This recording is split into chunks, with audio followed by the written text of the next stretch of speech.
In the fierce sunshine outside St. Peter's Basilica, the mourners merge with the tours and the tourists. The faithful arriving on devoted pilgrimage, the holidaymakers simply chancing on a moment in history. It's just 2 days since Pope Francis was in this square for his traditional Easter blessing, his strength clearly fading. Pater, et Filius, et Spiritus Sancti. Amen. Death came quickly, the Vatican said today. Inside the cool marbled halls of his Santa Marta residence, the Carmelengo, an interim administrator, seals up the Pope's home. If Francis had hoped for a simpler funeral, centuries-long traditions remain in place.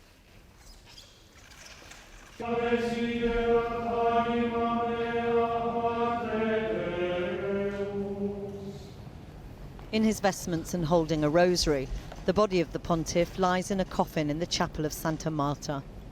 The single wooden casket, one marked change from his predecessors, who were buried in 3 interlocking coffins. Tomorrow his body will be taken from here to St. Peter's Basilica, where he will lie in state.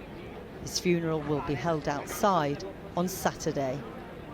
The simplicity of a wooden casket, perhaps overwhelmed by the enormity of a ceremony, expected to be watched by millions around the world. This afternoon, many in the crowd watching themselves. Selfies outside a 16th century basilica, an ancient church in a modern age. Where does it go next? The battle between conservatives and progressives played out among the mourners on the streets.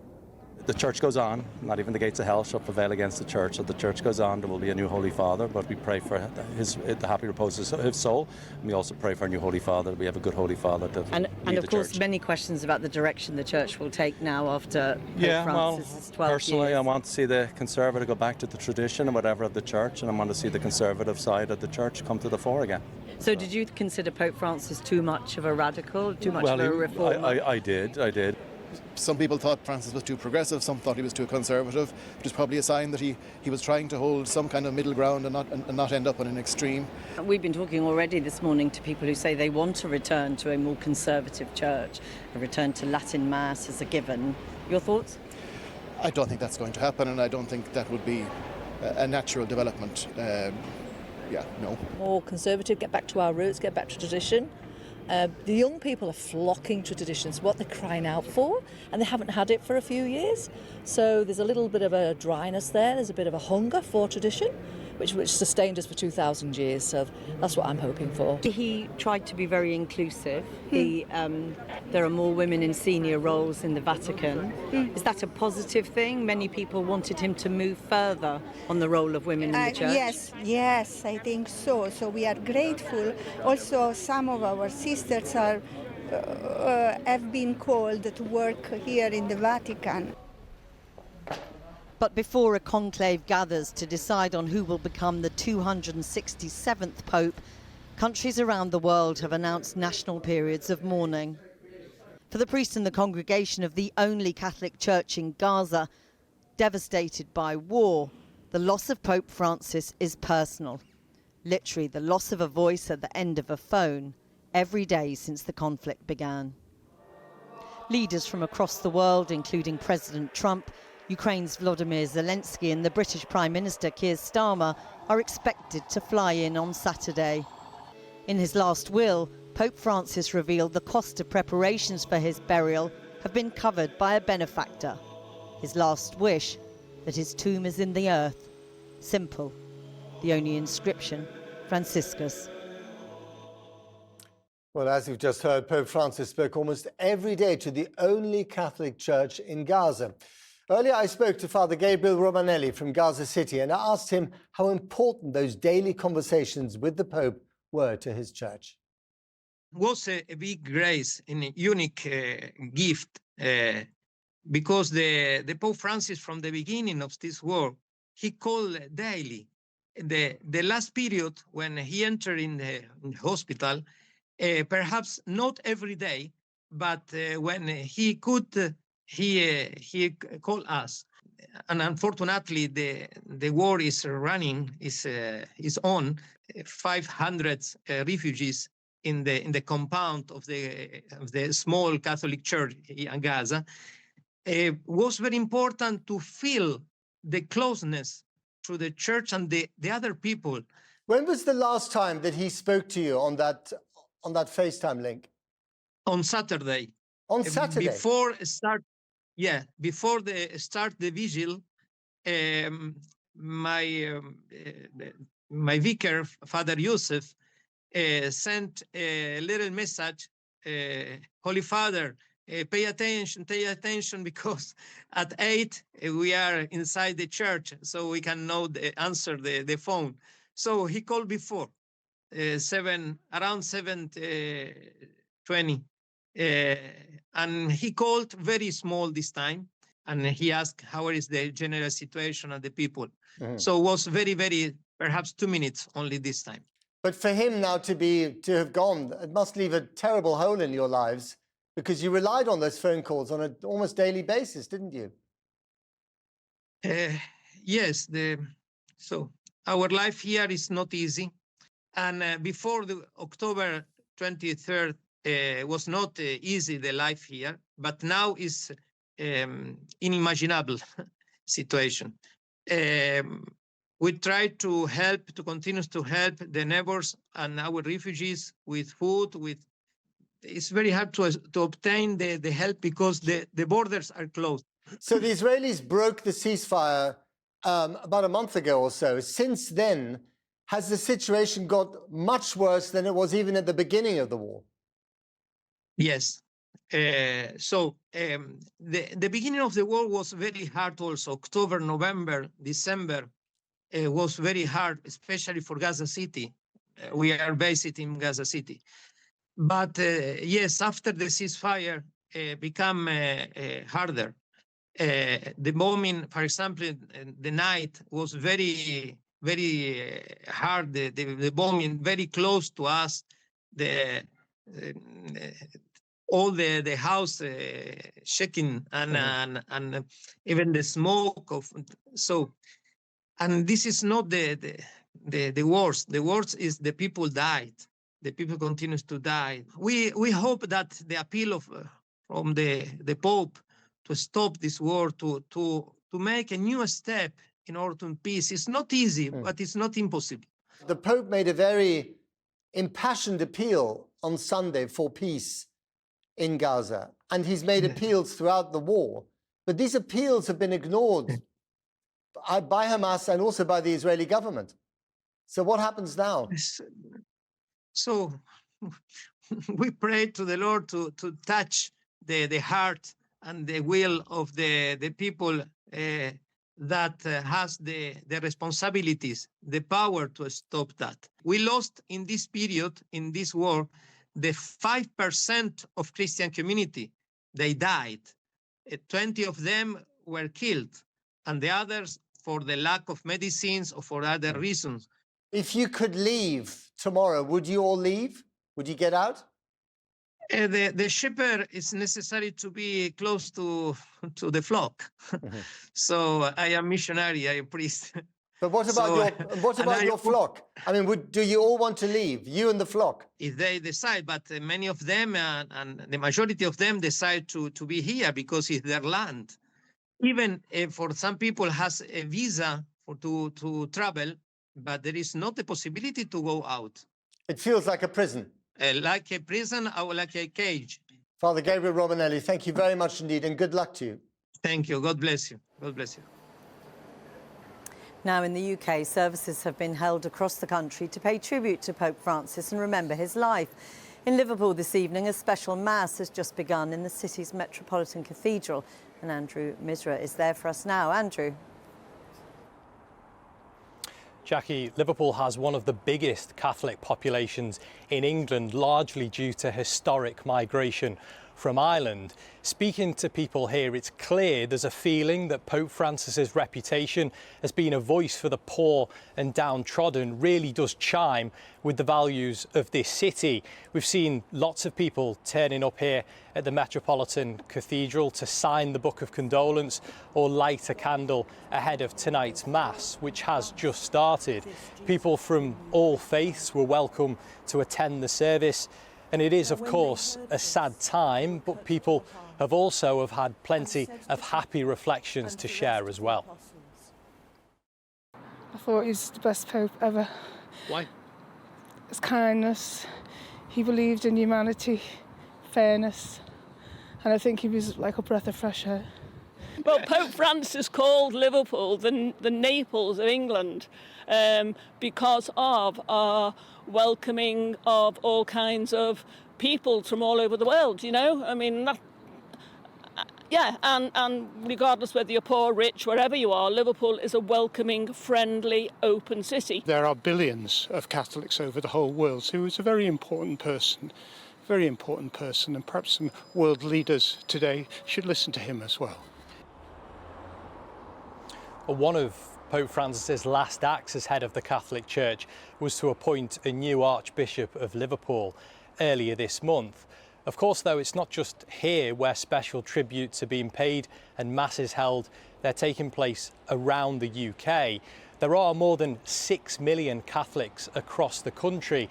What's becoming increasingly clear, though, is that Pope Francis's influence and impact stretches far beyond the Catholic community, reflecting an idea that we've heard countless times here today, that he really was a Pope for the people.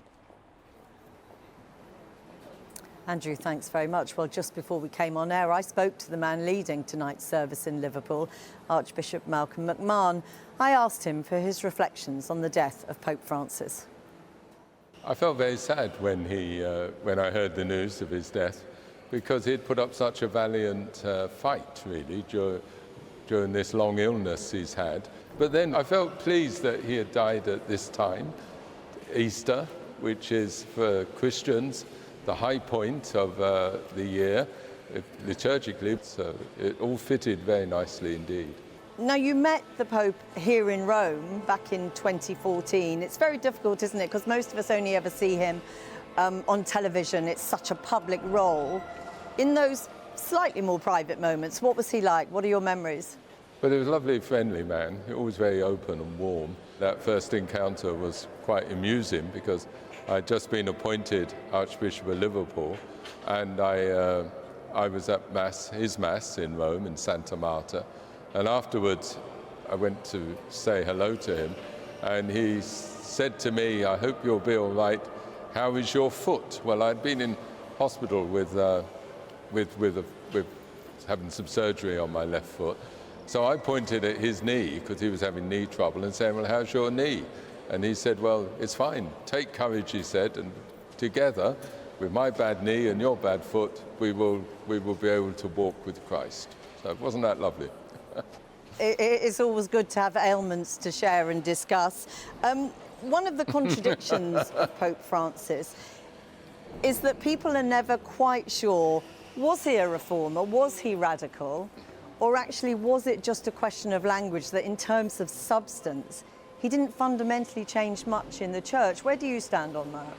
Well, it's not his job to change things. His job is to preserve the teaching of the church and pass it on to the next generation of Christians. But it's interesting when you say it's not his job to change things.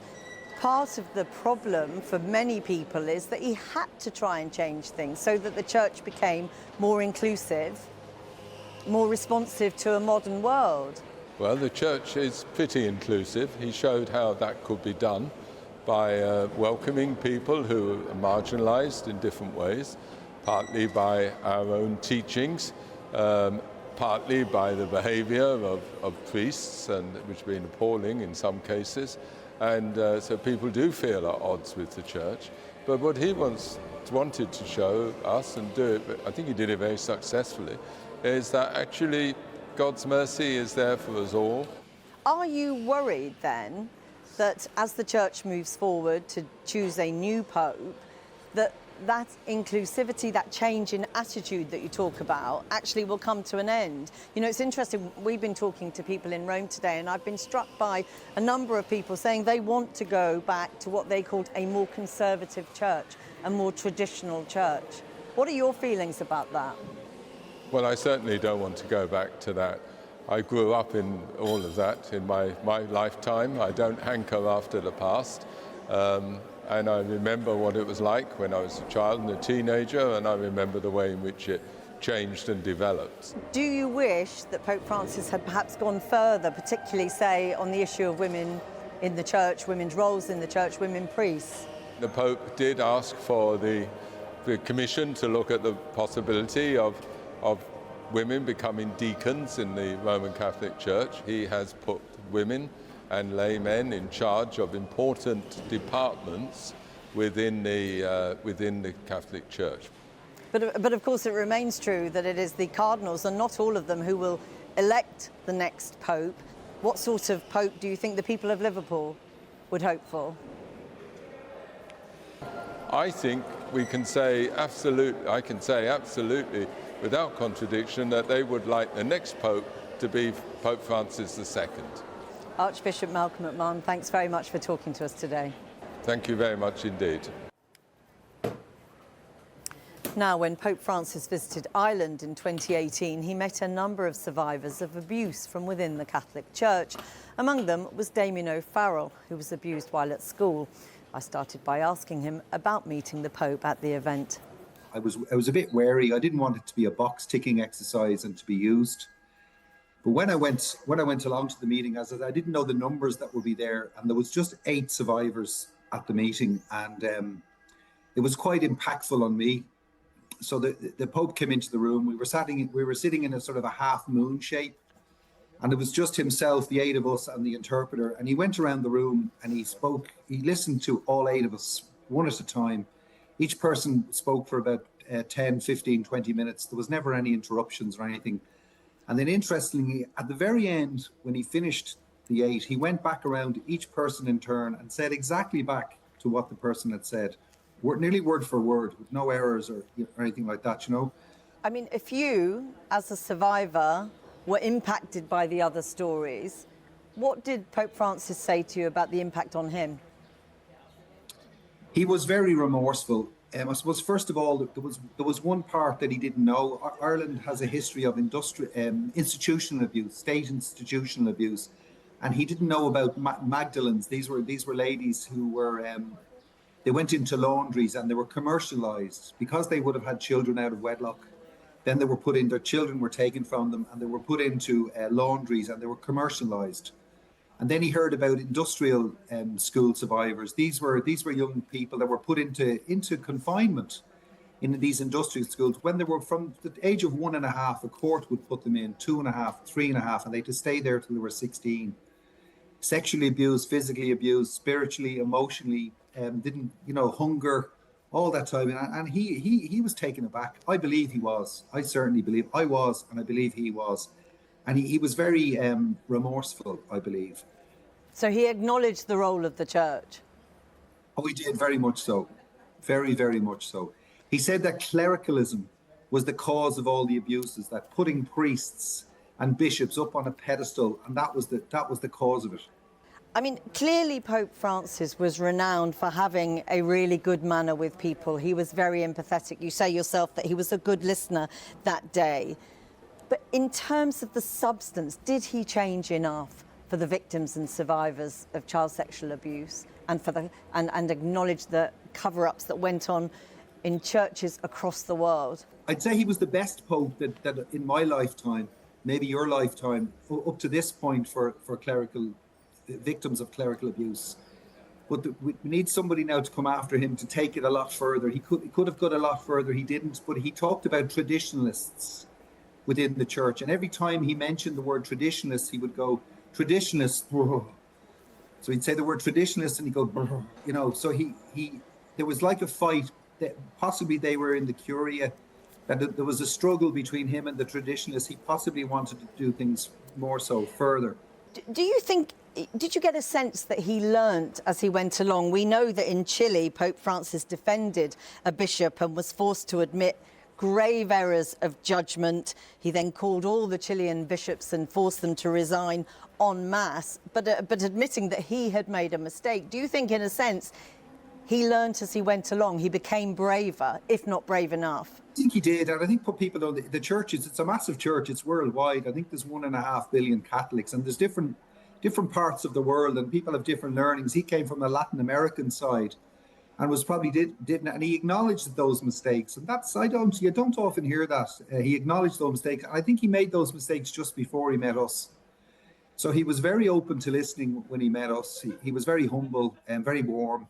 But like many authorities within different institutions who have covered up child sexual abuse, there is no doubt that more continues to need to be done, because the instinct is always to defend the institution. What sort of pope do you need next? Well, I think a pope along the same lines as Pope Francis. But I think we're kidding ourselves if we don't say that we don't need a more radical pope. We need a radical. We need someone to make big changes, because I think there is faith there. There's faith, but the Catholic Church has lost that faith, losing numbers, and they need a radical turnaround, really, if they want to have any place in the future. And they've lost it in many countries precisely because of their approach to child abuse.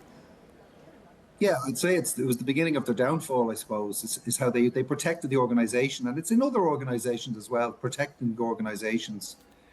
And I would have liked him to maybe bring, and the next pope, to bring the religious leaders, because we still get a bad time. There's a very defence of some of the religious orders in Ireland and the way they treat abuse victims. If they could bring them to Rome, summon them to Rome, and basically ask them to treat victims with a Christian, to look at the Christian values. And that's how and go back to basics. Sorry thank you very much. You have to leave it there, but thank you so much for talking to us. Thank you. Thank you very much. Thank you. Tomorrow, Pope Francis's body will be moved from Casa Santa Marta to St. Peter's Basilica, where it will lie in state until Saturday's funeral. Then, precise details about the conclave will be announced. That's the election which takes place in the Sistine Chapel. 135 men will take part, the number of cardinals aged under 80 when Francis died. Aside from the first day when there is only one vote, cardinals will vote 4 times a day in complete secrecy with no outside contact.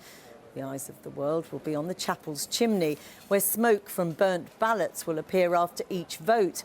If it burns black, it means the vote is inconclusive. If it's white, someone has secured a majority of more than 2/3 and will become the 267th pontiff. Don't expect it to take too long. Recent conclaves have taken 3 days or fewer. Now, some names are starting to be mentioned as front-runners. Porrick O'Brien looks at who they are and the challenges they will be facing. As per the conclave that voted for Pope Francis and his predecessors over hundreds of years, sometime during the second week in May, the doors of the Sistine Chapel will be closed again. The College of Cardinals will vote for the next Pope. And there are some things we can say with certainty about who that will be. They will definitely be a man, and they will definitely not be young. After that, God knows. There's nobody like Pope Francis in the College of Cardinals. You know, we can't clone him. So it's going to be somebody with a different personality, maybe different managerial skills, different ways of presenting himself to the people. And so we're going to have to find someone, the Holy Spirit's going to have to find somebody who can carry on his legacy and even move it forward. To the click of Swiss Guards' heels, cardinals are arriving at the Vatican from all over the world to plan for Pope Francis's funeral on Saturday. But thoughts and prayers will also turn to the conclave itself, and it moves in mysterious ways. So perhaps the best question, not who will the next pope be, rather what kind of pope are these men looking for? Francis made a lot of appointments in a relatively short space of time, an effort to diversify the College of Cardinals globally, and many of them don't even know each other, so it's harder to identify particular movements or factions within the group. One possible contender, Cardinal Pietro Parolin. God bless you. The 70-year-old Italian was Francis's second in command and the Holy See's foreign policy chief, met with J.D. Vance on Saturday.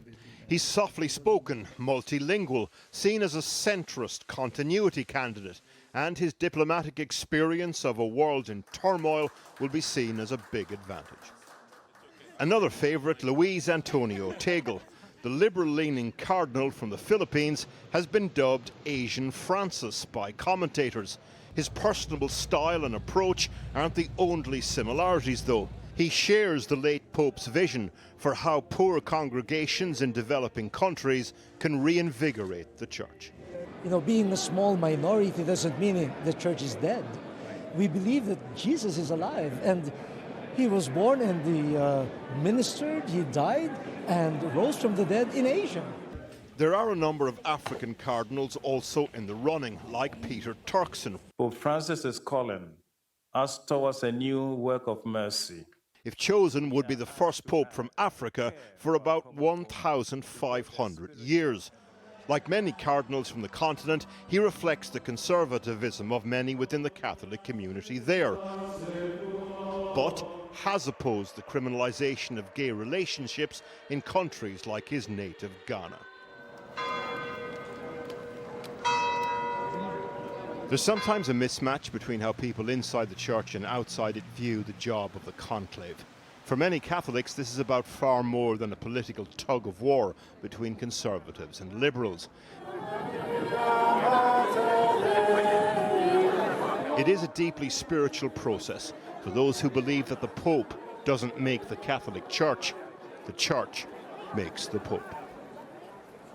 Now, I am now joined by Paddy Agnew, who is a Vatican columnist for the international Catholic magazine The Tablet and for the Irish Sunday Independent. Paddy Agnew, can anything be predicted in this process? At the moment, it seems very difficult.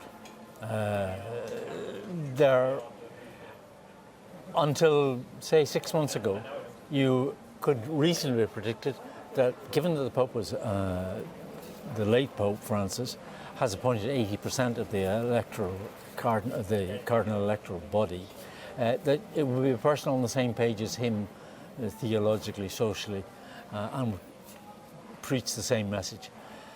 Given the current state of geopolitical instability, we have a war in Ukraine, we have a war in the Middle East, and we have America seemingly in halfway to meltdown, the cardinals may feel a bit more cautious about putting in another radical sort of figure who wants to try and change things, and they might go for a safe pair of hands. So that would be one of the considerations. What else is happening in the world? When the cardinals sit down to, as they will do very shortly in their Congregazione Generali, when they sit down to decide who they want to ask Pope, the first question may be what sort of Pope we want. Do we want somebody from the developing world? Do we want a nation? Do we want, on the other hand, do we want somebody from the Curia, from within the Vatican, who will be more careful? And once they've settled that amongst themselves, then it'll be a deal clear which way they're going. I mean, if one of the first questions is, you know, from where in the world the new Pope might come, surely the other question at the moment is what type, ideologically, if you like, theologically, the Pope might be. You know, this battle which seems to be raging between the idea of conservatives and progressives in the Church. Yeah, no, but by and large it is. I mean, that's a simplification of it, but by and large that is happening, and they have to make that decision. And all logic would say that since 80% of them have been appointed by Francis, it'll be a person like that. But Vatican elections don't always work out that way. So logic doesn't always play? Absolutely not. And in terms of the personality, you know, how much is dictated by the personality we've seen before, by what has come before in the shape of Pope Francis? Well, in terms of personality, a lot could be dictated by the candidates themselves.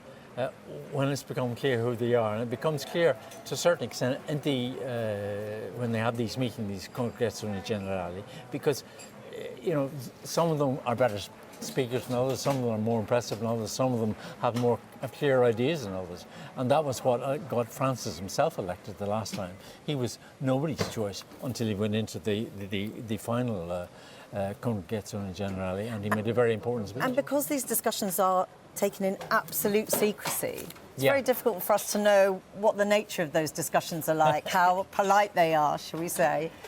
Well, no, they can get animated, that's for sure. But we won't know. We won't know immediately. But in the weeks and months after the election, information begins to leak out, and we're told. And briefly, people fight bitterly for their candidate? Yes, they do. Yes, they do. Of course they do.